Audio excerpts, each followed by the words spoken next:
9:25, April 7th, 2023. We are on the way to Sebring. Should take us about 2.5 hours. We'll try to bring some things along the way to show you some fun activities that we do on the way up. See you in a bit. We'll be right back.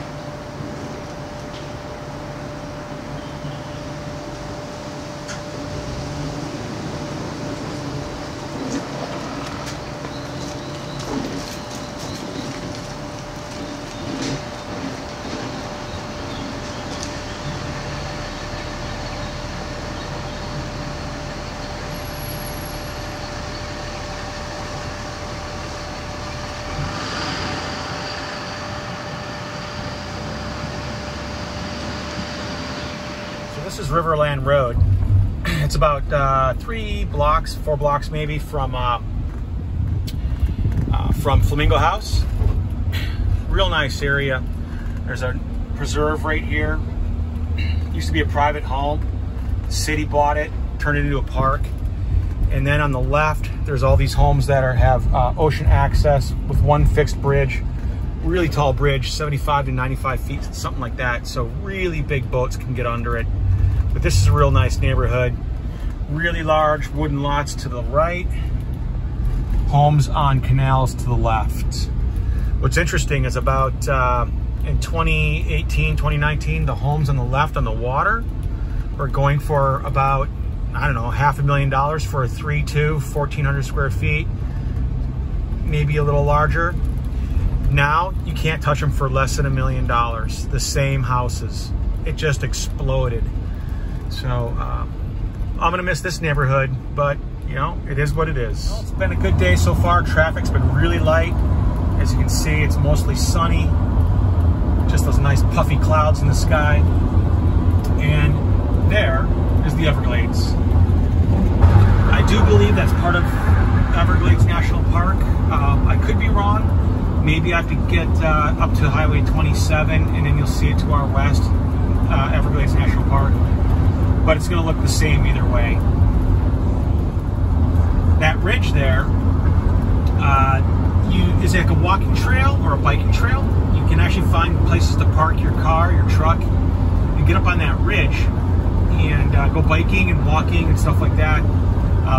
Never did it myself, but I bet it's pretty nice to go over Glades Parkway so you get a nice view of the Everglades again. Highway 27's off in the distance there, probably too hard to see. And then to our left, the city of Weston. Thousands and thousands of homes reside over there. Businesses, things of that nature, of course. Next is the turnoff to Highway 27 North, and I would say about just over 2 hours more of driving to go. We're about 15 minutes into the trip. Here we go. Miami South Bay exit for Highway 27. We're heading to South Bay, which is north. That'll take about 30 minutes, is my guess, maybe a little more. We'll pass Domino Sugar Processing Plant on the way. So here comes the right turn to head north. So I'm on Highway 27 now, going north. Been on the road for maybe 1 minute. And this is the view. Not a really lot to see. It's really flat, of course, because it's South Florida. I'm in a taller truck, so I can barely see some of the sugarcane fields. If Silvia tries to get any video of this, it's going to be even less of a view for her because she's going to be looking up mostly at the shrubbery here on the left and the right. So it's sugarcane to the right, it's sugarcane to the left. And it's like this for about the next 30 minutes. Not a whole heck of a lot to see. The scenery does get better once we get north of South Bay, and it gets even better once we get past Clewiston. Once we get out of Clewiston, you'll definitely see the scenery improve. And not just a bunch of sugarcane fields, but it also starts to turn into orange groves and things of that nature. So a little bit about the Everglades, which we are flanking at the moment. Huge, huge protected area of land. They call it, I believe, the River of Grass. And for all of you that don't live in South Florida or have not been to South Florida, you can take airboats out. There are several companies that function in the area, and they do take you out to see the alligators and any other wildlife, as well as cut through all the swampy grass that is, you know, the Everglades. There are several companies. I believe we might be coming up to one right now. If you can't see it, I do apologize, but it is right there, and there you go. So it's a pretty neat place to be. I do recommend it if you are in South Florida for the day, for the weekend, for the month, for the year, is to check out one of the many outfitters that take you out into the Everglades to enjoy this very unique place. No other place in the world has something like the Everglades. There's the first site of the Domino sugar processing plant. Let's see if I can zoom in a little bit. I can see it there off in the distance. I'd say it's still about a 5 minutes drive to get alongside of it. It's a pretty big operation. A lot of trucks coming and going. It's been about 4 minutes. And there's the Domino sugar sign. Here's the entrance to the processing plant. And if we look over here to the west, you can see the plant over there. Pretty big operation. A lot of money in that business. It's sugar fields as far as the eye can see. I don't know if you can see the smoke there, that black smoke. To process sugar, you got to harvest it, obviously, and to harvest it, they burn it first. I don't know why they have to burn it before it can be harvested, but that's what they do. And if I'm lucky, we'll see some tractors and trucks doing the actual harvesting process, and I'll try and get that on video as well. About 5 more minutes or so, maybe to South Bay.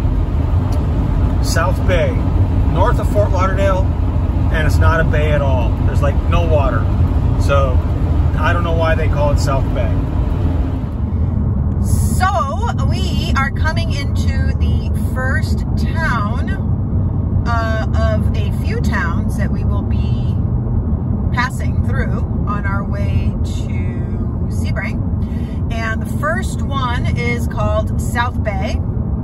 And it's really not a very big town. I suspect there's probably 7,000 to 8,000 people living here. You'd have to check me on that. I'm not 100% sure.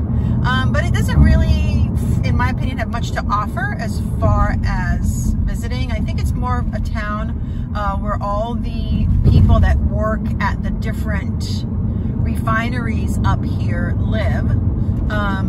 So if you really wanted to visit South Bay, I really don't expect that there's much. I could be wrong. Here's the official signage welcoming you to the city. And we're going to be going very slow. Police activity around here is pretty heavy at times. So you, once you're within city limits, you have to slow down to almost a crawl. But that's okay. We really aren't in a hurry to get to Sebring. So once we get to the next town, I will show you some more. But basically, I mean, South Bay is really, you know, don't blink or you'll miss it kind of a town.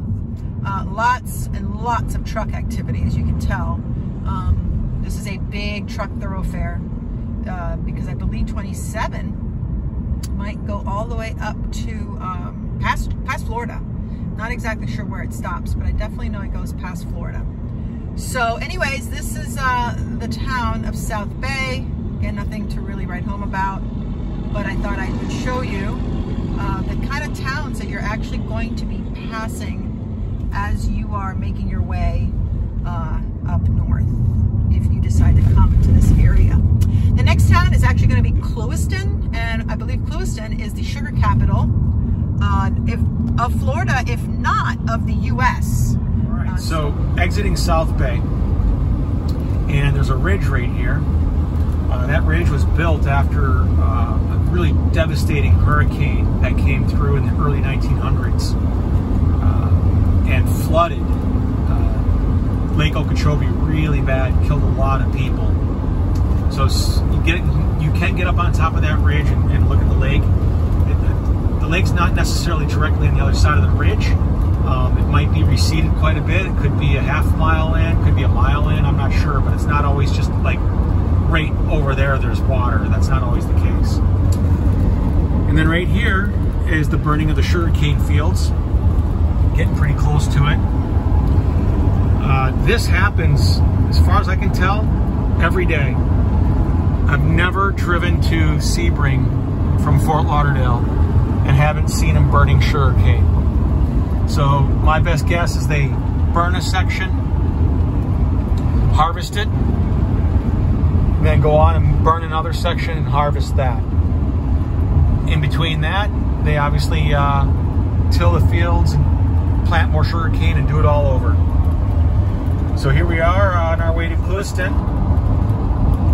It is known as America's sweetest town, as you can see here on the sign.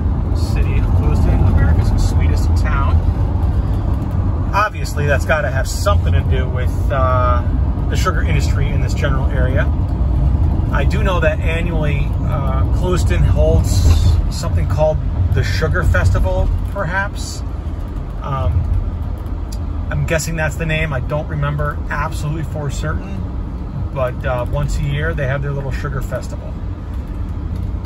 There also used to be an old hotel here called the Clewiston Inn. It has since been bought, and it's by some larger national chain. We'll go ahead and pull over and take a quick look at that. It used to be a really gorgeous hotel. It's been upgraded on the outside a little bit since.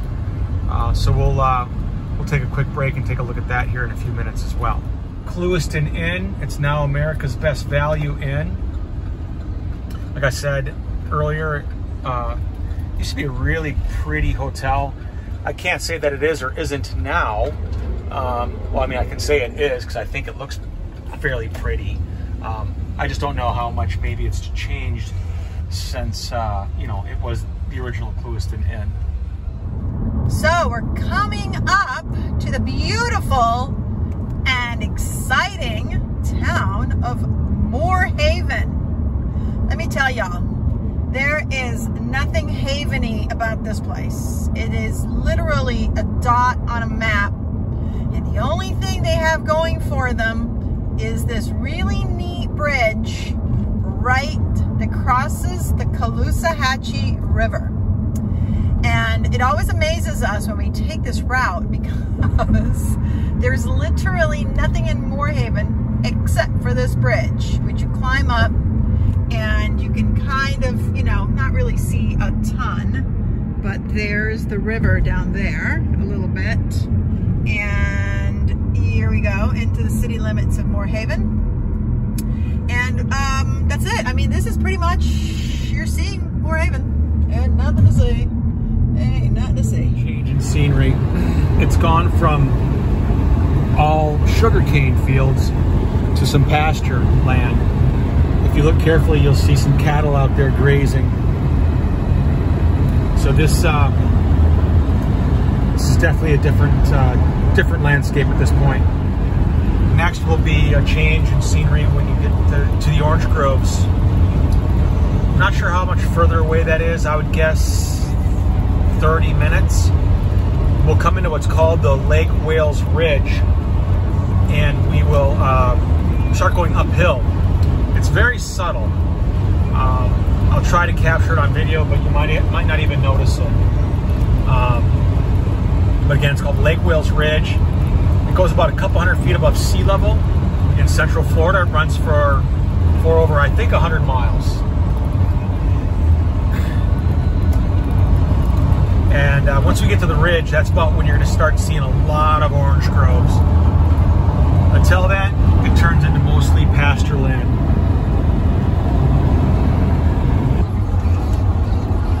I assume there's airboat tours and gator shows and things of that stuff there. Never been to that specific gator place. Been to others, but not that one. That one's really out in the middle of nowhere, to me, in my opinion. Like, the closest civilization was like basically Clewiston, and that's 30 minutes, and that's not a lot of people. Otherwise, coastal cities are no less than an hour away, I'm guessing. Gatorama. It's really subtle, but I can tell there's a hill coming up. I mean, for Florida, you know, the typical stereotype, you know, of Florida, that it's just so flat. There's definitely a hill up there, but it's just so hard to recognize it in person. On camera, probably even harder.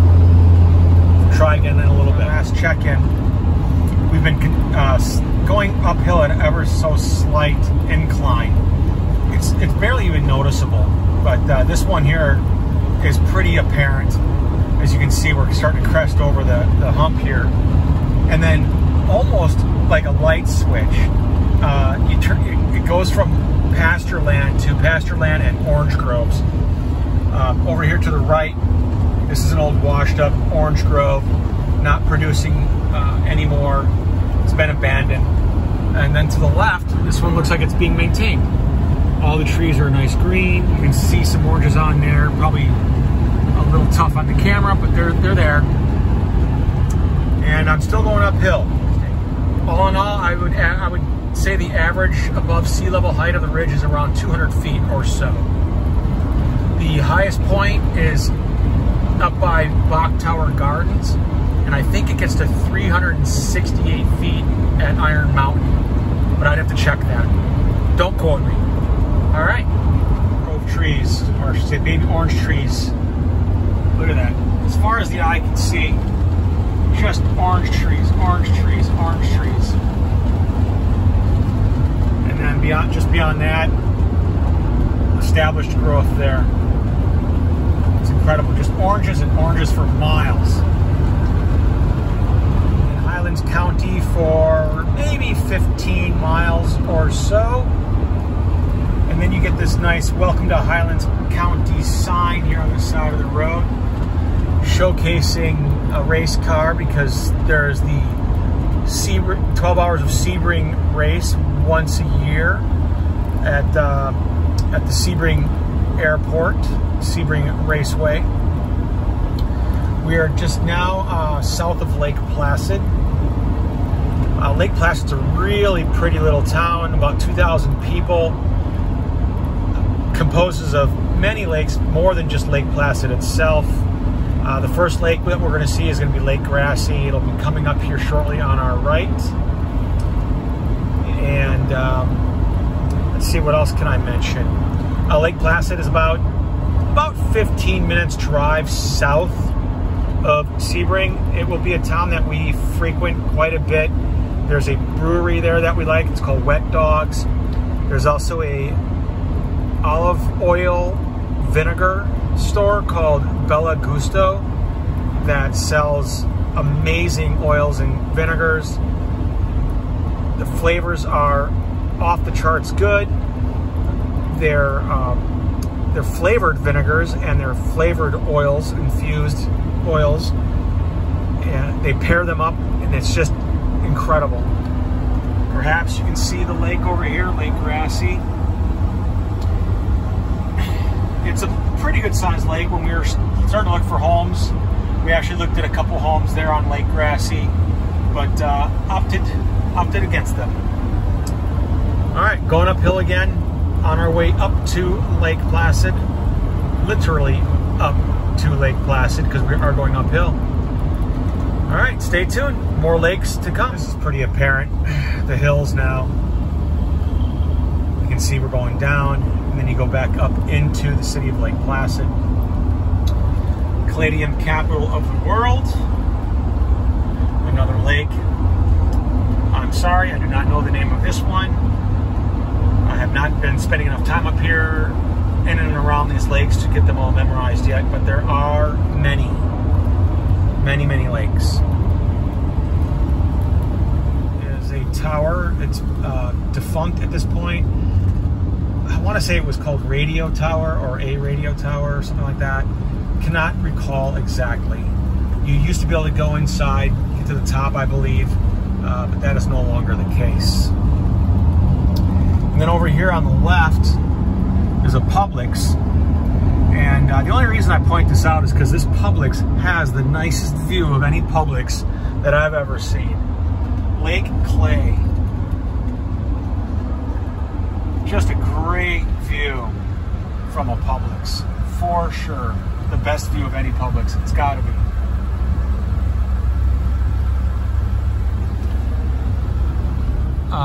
Really nice houses there because they're on Lake June in winter. Another good sizable lake. That was just a quick glimpse of it.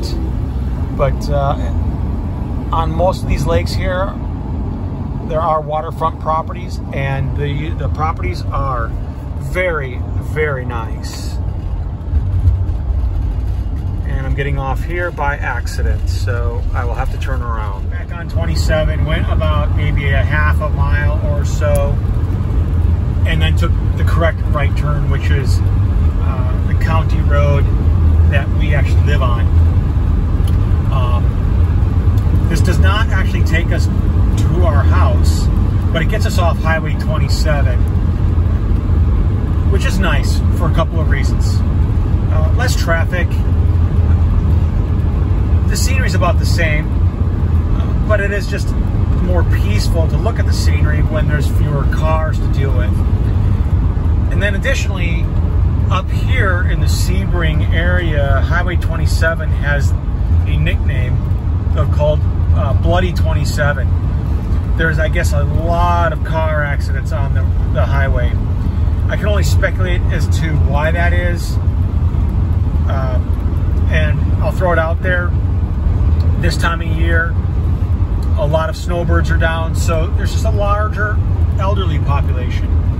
And then second, the road is frequented by a lot of truckers that don't want to take the turnpike or the interstate system for whatever reason, or they're cutting up the middle of the state on Highway 27.